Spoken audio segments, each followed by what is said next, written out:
Un lion féroce vivait avec les enfants bien longtemps, dans une maison isolée au cœur de la savane, vivait un homme du nom de Théodore.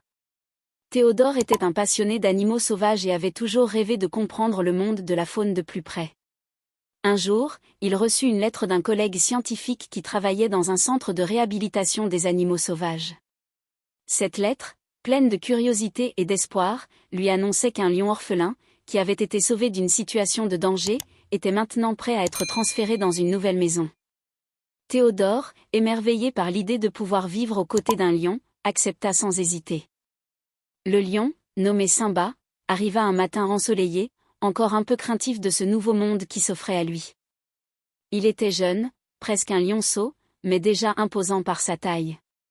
Théodore l'accueillit avec bienveillance, déterminé à lui offrir une vie pleine de calme et de soins.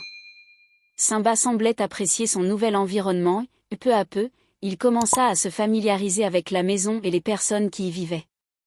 Théodore avait un fils, Maxime, qui avait à peine 10 ans lorsque Simba arriva. Maxime était un enfant curieux, toujours prêt à explorer le monde autour de lui. Dès leur première rencontre, il se sentit attiré par la majesté de Simba et l'innocence de ce lion orphelin. Ils devinrent rapidement amis, partageant des moments de jeu et de calme. Le lion se sentait de plus en plus chez lui, bien qu'il restât parfois inquiet des bruits de la maison. Simba grandit, et avec lui, un lien profond se tissa entre l'animal et les membres de la famille. Théodore et son fils avaient une relation privilégiée avec lui. Le lion était nourri avec soin et respect, il avait son espace dans la maison, et tout semblait parfait. Mais, comme souvent dans la nature, les instincts primaires de l'animal demeuraient là, enfouis, attendant le moment où il prendrait le dessus. Les années défilèrent. Simba grandit, devint un lion majestueux, imposant, et l'animal se sentit de plus en plus puissant. Cependant, quelque chose changea peu à peu dans son comportement. D'abord, il devint plus territorial, grondant parfois lorsque des étrangers approchaient trop près de la maison.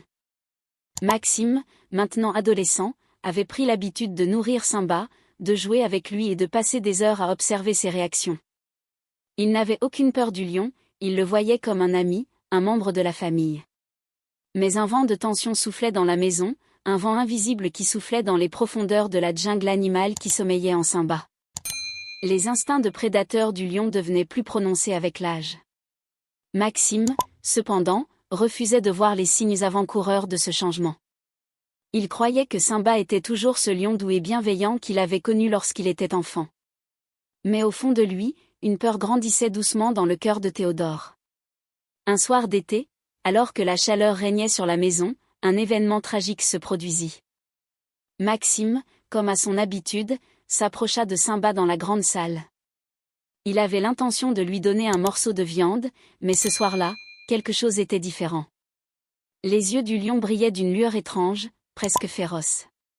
Il se tenait à l'écart, observant l'adolescent avec une intensité inquiétante. Simba, plus grand et plus fort que jamais, avait désormais des griffes acérées et des crocs redoutables. Lorsque Maxime s'approcha de lui, il sentit une tension palpable dans l'air. Avant qu'il n'ait eu le temps de réaliser ce qui se passait, Simba se jeta sur lui avec une rapidité effrayante. Un rugissement déchira la nuit, et tout sembla se figer dans le temps. Le cri de Maxime résonna dans la maison, mais il était déjà trop tard. Le lion, pris par un instinct de prédateur qu'il n'avait jamais totalement perdu, attaqua sans pitié. Théodore arriva en courant, les yeux écarquillés par la peur, mais la scène qui s'offrit à lui était d'une cruauté insoutenable. Maxime gisait sur le sol, blessé gravement. Simba, pantelant, se tenait près de lui, les yeux brûlants d'un éclat primitif. Le père se précipita pour prendre son fils dans ses bras, mais le regard du lion le figea sur place. Simba, observant la scène avec une étrange indifférence, se tourna lentement, comme s'il reprenait sa place de roi de ce royaume qu'il avait envahi. Théodore tenta de réconforter Maxime, mais il savait que rien ne pourrait réparer ce qui venait de se produire. Le temps, cependant, ne s'arrête pas pour la douleur ou la terreur. Les jours passèrent, et Théodore dut prendre une décision cruelle. Simba devait quitter la maison. Mais comment un homme qui avait vu grandir ce lion, qu'il avait soigné et aimé, pouvait-il l'abandonner ? Il savait que l'animal, malgré sa douceur apparente, n'était plus un simple compagnon, mais une créature dominée par ses instincts. La maison, habituellement pleine de rire et de lumière, semblait désormais sombre et pesante. Théodore, le cœur brisé, se tenait dans le salon, seul, avec Simba qui observait les alentours d'un regard inexpressif. Le lion, d'une manière qui semblait presque humaine, se tenait comme un géant silencieux, ignorant la douleur qui traversait son ancien maître. Le rugissement qui l'avait poussé ce soir-là résonnait encore dans la tête de Théodore. Ce rugissement, plein de sauvagerie, marquait le moment où l'animal avait pris le contrôle total de la situation. Théodore se sentait perdu. Il n'était plus sûr de rien. L'homme qui avait élevé ce lion avec tant de soin se trouvait maintenant face à une créature qu'il ne comprenait plus. Son fils, Maxime, se remettait lentement de ses blessures, mais il n'était plus le même. Le regard qu'il portait à Simba avait changé, une sorte de peur nouvelle avait remplacé la tendresse qu'il lui offrait auparavant. Mais il n'osait pas le dire à haute voix. Maxime savait qu'il fallait s'éloigner du lion, mais il n'avait pas la force de l'admettre. Le regard de Théodore se posait alternativement sur son fils et le lion. Un dilemme déchirant tourmentait son esprit, sauver son fils et se débarrasser de l'animal qui avait toujours été un membre de la famille, ou pardonner l'inacceptable, l'incroyable violence de Simba, et tenter de guérir cette fracture qui s'était formée entre eux tous. La décision de Théodore n'était pas facile, et il se sentait emporté par un tourbillon d'émotions. Il aimait encore Simba, mais il savait que cet amour était désormais teinté de peur. Le lion, bien qu'il fût devenu un compagnon de la maison, restait avant tout un prédateur. Un prédateur qui, malgré les années de tranquillité, n'avait jamais totalement disparu. Les jours qui suivirent l'attaque furent empreints d'une lourde tristesse. Maxime restait dans sa chambre, souvent plongé dans des pensées sombres. Le père, bien que constamment préoccupé par l'état de son fils, n'arrivait pas à oublier l'image du lion se précipitant sur l'adolescent. Il revivait sans cesse l'instant où il avait vu le regard de Simba se transformer, où il avait vu la faim, la colère, ou peut-être même la folie dans ses yeux. Théodore se rendit plusieurs fois dans le jardin pour observer Simba. Le lion restait là, près de sa cage, à regarder la maison de loin, semblant parfois comme perdu lui aussi. Il n'avait pas changé. Il restait ce lion majestueux, mais quelque chose en lui avait basculé. Ses comportements devenaient de plus en plus erratiques. Il grognait en se tenant près de la porte, comme s'il voulait entrer à nouveau dans la maison. Mais chaque fois que Théodore s'approchait, Simba le fixait d'un regard froid, indéchiffrable. Et cette froideur glaçait le cœur du père. Maxime, lui, ne pouvait plus regarder Simba de la même manière. La peur avait pris racine en lui, et malgré la volonté de comprendre ce qui s'était passé, il savait que la distance était désormais la seule réponse. Pourtant, son esprit était hanté par une question, pourquoi ? Pourquoi Simba avait-il agi ainsi ? Était-ce une erreur, une attaque par réflexe, ou était-ce quelque chose de plus profond ? La maison, qui autrefois était un lieu d'amour et de joie, était devenue un espace de silence lourd. Les repas se déroulaient dans une étrange ambiance de retenue, et même les éclats de rire de Maxime se faisaient rares.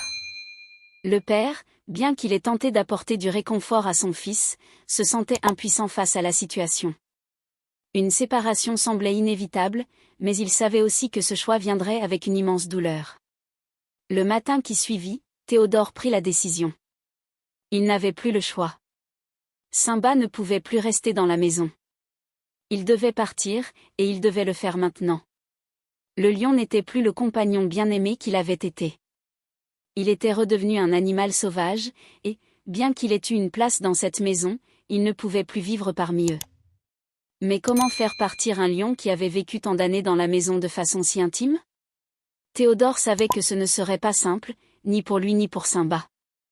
Après tout, le lion avait ses instincts et sa propre nature à suivre. Et, dans son regard, il y avait une forme de rejet, une forme de méfiance envers l'homme qui, autrefois, l'avait considéré comme un membre de la famille. Ce matin-là, Théodore prit son courage à deux mains et se rendit dans le jardin. Il s'approcha doucement de la cage de Simba, qui ne l'avait pas quitté du regard. Le lion se tenait là, sa crinière brune flottant doucement dans la brise. Ses yeux fixaient le père avec une intensité qui semblait lier les deux âmes dans un ultime acte de compréhension. Simba n'émit aucun bruit. Il attendait.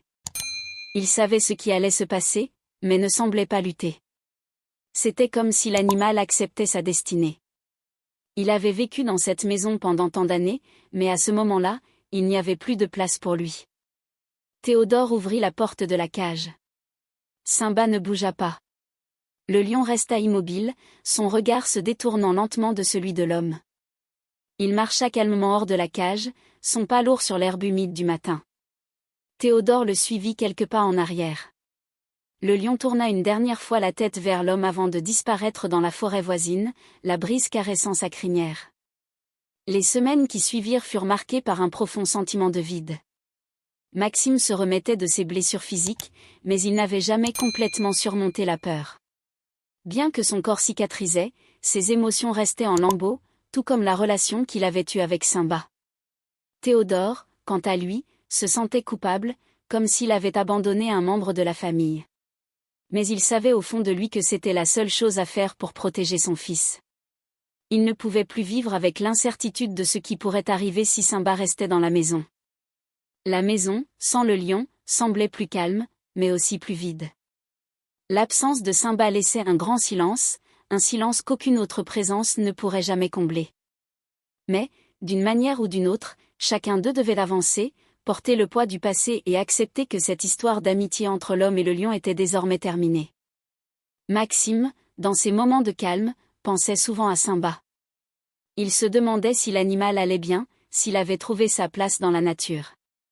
Mais il savait aussi qu'il ne pourrait jamais oublier ce qu'il avait vécu, la brutalité de l'attaque, et la manière dont sa relation avec le lion s'était effondrée en un ineste. Le temps passa, et la vie reprit son cours. Maxime finit par accepter que les choses ne seraient plus jamais comme avant.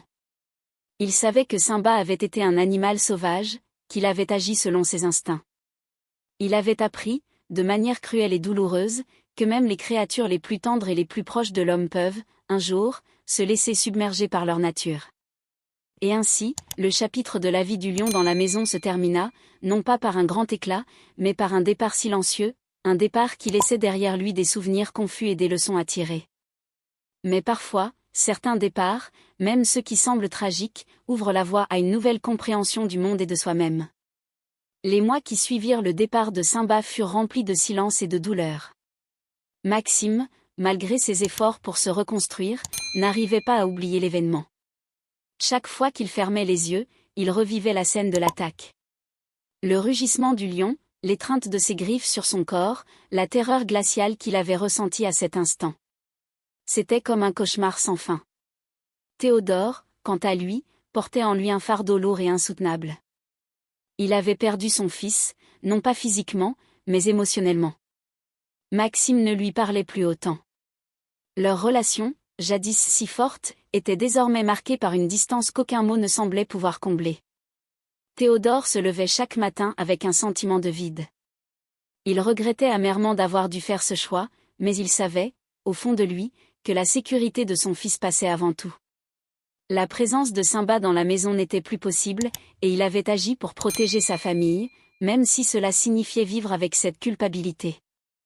Un jour, alors que Théodore s'assoupissait dans le fauteuil du salon, épuisé par ses pensées, il fut soudainement réveillé par un bruit léger à l'extérieur. Il se leva précipitamment, se dirigea vers la fenêtre et observa l'horizon. Ce qu'il aperçut le fit frissonner. Un grand lion se tenait là, dans le jardin, regardant la maison avec un calme inquiétant. Simba. Le cœur de Théodore se serra. Que faisait-il ici? Le lion était devenu un géant solitaire, apparemment à la recherche de quelque chose qu'il avait perdu. Peut-être l'amour et la tendresse qu'il avait eus autrefois, ou peut-être l'espoir de retrouver sa place parmi les humains. Ce soir-là, Théodore, n'ayant d'autre choix que de faire face à la situation, sortit dans le jardin. Maxime, qui avait vu son père s'éloigner, le suivit à distance, inquiet. Il savait ce qui se passait. Simba était de retour. Les pas de Théodore résonnaient dans la nuit. L'air était lourd de tension. Le lion était immobile, ses yeux fixés sur l'homme qu'il avait autrefois appelé ami. Il ne montrait aucune agressivité, mais un regard rempli de solitude et de tristesse. Théodore s'arrêta à quelques mètres de lui. « Simba, murmura-t-il, la voix brisée. « Tu es revenu. » Le lion fit un léger mouvement, un simple hochement de tête, comme s'il reconnaissait la douleur dans les yeux de l'homme. Pendant un instant, il sembla presque vouloir s'approcher, mais ses pattes restèrent fermement ancrées dans le sol. Simba, comme Théodore, semblait partager entre l'instinct du prédateur et un désir inexplicable de renouer ce lien perdu. Maxime, qui se tenait dans l'ombre, observait la scène avec une peur nouvelle. Le lion était là, à quelques pas de son père. La silhouette imposante de Simba dans la nuit, ses yeux brillants dans l'obscurité, lui rappelait l'attaque, la terreur qu'il avait vécue. Il hésita, se demandant si tout cela était une erreur, un faux espoir, ou si Simba était vraiment revenu pour se réconcilier. « Papa, recule, dit Maxime, d'une voix tremblante, mais ferme. Il ne pouvait pas oublier ce qui s'était passé, il ne pouvait pas risquer à nouveau la vie de son père. Théodore, cependant, resta là, figé. « Je sais, Maxime. Je sais, mais il faut que je comprenne. » Il se tourna lentement vers son fils. « Simba a été une partie de notre vie. Je ne peux pas simplement l'ignorer. » Simba se tourna lentement vers Maxime, ses yeux brillant d'un éclat que le jeune homme ne pouvait déchiffrer. Il n'était ni menaçant ni rassurant. C'était comme si l'animal essayait de communiquer, de comprendre ce qui s'était passé, pourquoi il n'avait plus sa place ici. La nuit s'étira, le vent soufflant doucement dans les arbres autour de la maison. Simba et l'homme restaient là, à quelques pas l'un de l'autre, chacun portant en lui le poids de nombreuses années de coexistence et de séparation. Finalement, Maxime s'avança lentement, son regard fixe sur le lion. « Simba, nous avons tous changé. Mais tu ne peux pas revenir comme si rien ne s'était passé, dit-il, d'une voix ferme mais émue. Tu nous as fait du mal, mais je sais que tu n'étais pas toi-même ce soir-là. Tu agissais selon tes instincts. » Le lion fixa Maxime dans les yeux, un silence lourd pesant entre eux. Puis, lentement, il fit un pas en arrière. Il semblait comprendre les paroles du jeune homme. Simba baissa la tête, non pas comme un signe de soumission, mais plutôt comme une manière de faire face à la réalité de ce qui s'était passé. Théodore s'approcha de son fils et lui posa une main réconfortante sur l'épaule. « Je crois que Simba a compris, Maxime, dit-il doucement. Nous devons tous aller de l'avant, et peut-être que lui aussi. » Simba, après une dernière pause, tourna finalement les talons et s'éloigna lentement dans la direction de la forêt. Il ne se retourna pas, comme s'il savait qu'il ne pourrait plus jamais revenir. La maison qu'il avait habitée pendant tant d'années était désormais hors de portée. Le lion n'avait plus sa place ici, et il le savait. Les jours suivants furent emplis d'une étrange tranquillité.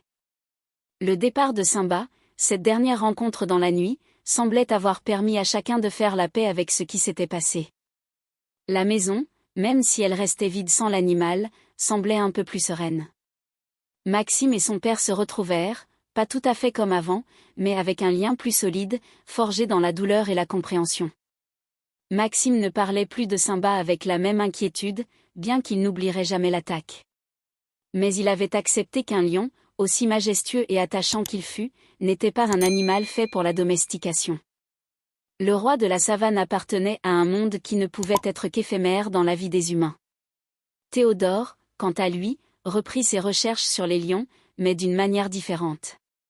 Il comprenait maintenant que l'amour pour ces créatures sauvages ne pouvait pas ignorer leurs instincts primaires. Et même s'il regrettait ce qui était arrivé, il savait que la nature de Simba était plus grande que les hommes et leurs rêves de domestication. Ainsi se clôtura l'histoire de Simba et de la famille de Théodore. Le lion, sans jamais revenir, laissa derrière lui une leçon sur la grandeur de la nature, et sur les conséquences de vouloir contrôler un être sauvage. Mais dans leur cœur, Simba demeura, un souvenir à la fois tendre et tragique, un roi de la savane qui, à sa manière, avait été aimé. Les mois qui suivirent le départ de Simba furent marqués par une lente reconstruction. Maxime se remettait, à sa manière, de l'attaque. Bien que ses blessures physiques se soient guéries, il portait toujours en lui les cicatrices invisibles de cette nuit. Il n'arrivait pas à se débarrasser de l'angoisse qui surgissait parfois, sans prévenir, à l'idée de croiser un animal sauvage. Pourtant, il avait pris une décision intérieure, il devait se réconcilier avec ce qu'il avait vécu. La peur ne pourrait pas dominer sa vie. Il fallait tourner la page. Maxime commença à passer de plus en plus de temps à l'extérieur, dans le jardin et les bois environnants, à prendre des photos des animaux qui vivaient dans la région. Bien qu'il ressentît parfois un pincement au cœur, la nature, cette fois, était apaisante plutôt que menaçante. Le fils de Théodore avait décidé de renouer avec le monde animal, mais d'une manière différente, une manière plus respectueuse des distances et des limites. L'observation, plutôt que la proximité, devenait son mode de relation avec la faune. Il se sentait plus libre dans cette nouvelle approche. Théodore, pour sa part, retrouvait un semblant de sérénité dans sa routine quotidienne.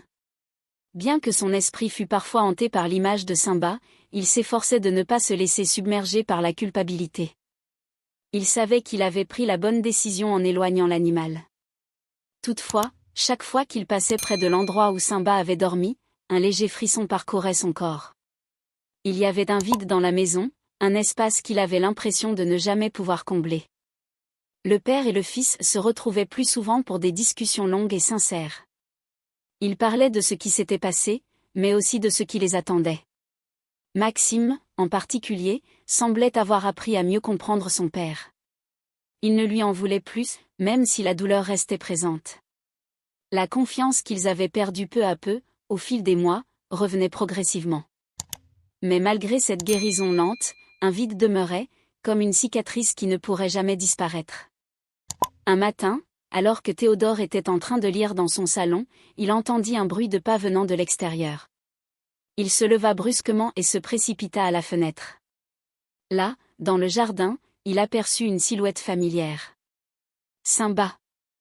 Le lion était là, encore une fois, immobile, son regard posé sur la maison. Il ne semblait ni agressif, ni apaisé.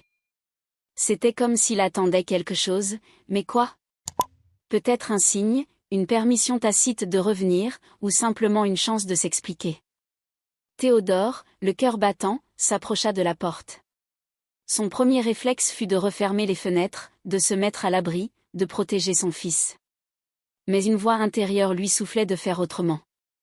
Il savait qu'il devait encore faire face à l'animal, mais d'une manière différente. Cette fois, il n'était plus l'homme qui détenait le pouvoir sur Simba. Non, cette fois, ils étaient deux créatures qui se comprenaient, mais qui ne pouvaient jamais oublier ce qui s'était passé. Maxime, qui avait entendu les bruits, s'approcha lentement de son père. Il regarda par la fenêtre, puis se tourna vers Théodore, ses yeux pleins d'incertitude. « Papa, il est revenu. » « Pourquoi est-il revenu ?» Théodore prit une profonde inspiration et posa sa main sur l'épaule de son fils. « Je ne sais pas, Maxime. Mais nous devons lui faire face, d'une manière ou d'une autre. » Les deux hommes sortirent dans le jardin. Le lion, bien que toujours aussi majestueux, semblait désormais plus calme, presque resigné. Il ne montra aucun signe d'agression, mais il ne bougea pas d'un pouce. Son regard restait posé sur les deux hommes, mais il n'y avait plus de fureur, plus de sauvagerie. Il semblait attendre une réponse. « Simba, dit Théodore d'une voix douce, presque inaudible. Tu es venu, mais tu sais, tu ne peux pas revenir ici. » Le lion fixa le père un moment, avant de tourner lentement la tête vers Maxime. Un silence lourd s'installa. Puis, enfin, après ce qui parut une éternité, Simba se détourna.